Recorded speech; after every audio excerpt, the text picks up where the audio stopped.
கோவையில் பிரமாண்டமான சலுகையில் பழைய இரு சக்கர வாகனங்கள் குறைந்த முன்பணத்தில் விலையில் வாங்க ஒரே இடம் எசேன் மோட்டார்ஸ், சித்தாபுதூர். இரு சக்கர வாகனம் வாங்க பைனான்ஸ் ஏற்பாடு செய்து தரப்படும்.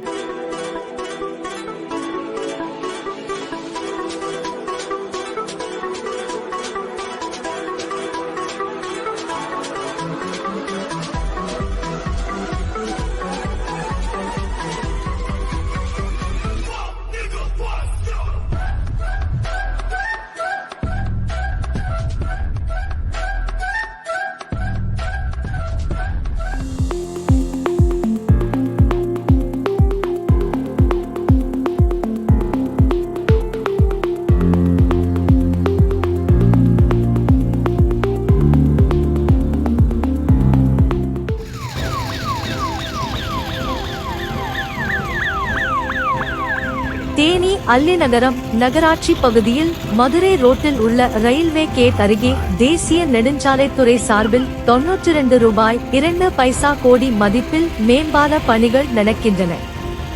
மேம்பால பணிகள் துவங்கி 2 ஆண்டுகள் முழுமை அடைந்த போதிலும் இன்னும் தூண்கள் அமைக்கும் பணியே முழுமையாக நிறைவு பெறவில்லை.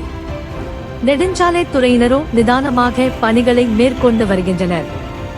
வேளாண் பொறியியல் துறை அலுவலகத்தில் இருந்து தனியார் மில் வரை மழை பெய்ததால் ரோடு சேரும் சகதியுமாக குண்டும் குழியுமாக மாறிவிட்டது.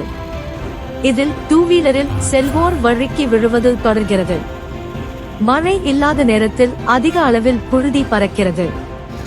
இதனால் இப்பகுதியில் செல்வதில் சிரமம் ஏற்படுகிறது. மேம்பால பணிக்காக மாற்றுப்பாதை தேர்வு செய்யும் பணியை 6 மாதங்களுக்கு முன் நெடுஞ்சாலைத்துறையினர் துவங்கினர். அப்பணிக்கு இன்னும் விடை கிடைக்கவில்லை. இதனால் மேம்பால பணி நடக்கும் பகுதியில் பயணிப்போர் பயத்துடனேயே பயணிக்கும் நிலை உள்ளது.